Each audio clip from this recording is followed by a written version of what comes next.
तुमचे मदीं कोण एका मनशाक एक चाकर आसा म्हूण समजात.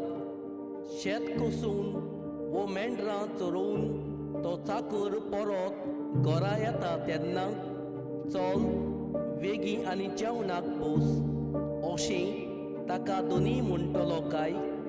हाच्या बदलेक म्हजें जेवण तयार कर आनी हांव काल पियेसोर पेंगटा कास मारूंक मेजाचें काम कर आनी मागीर तूं का पिये अशें तो म्हणचो ना काय?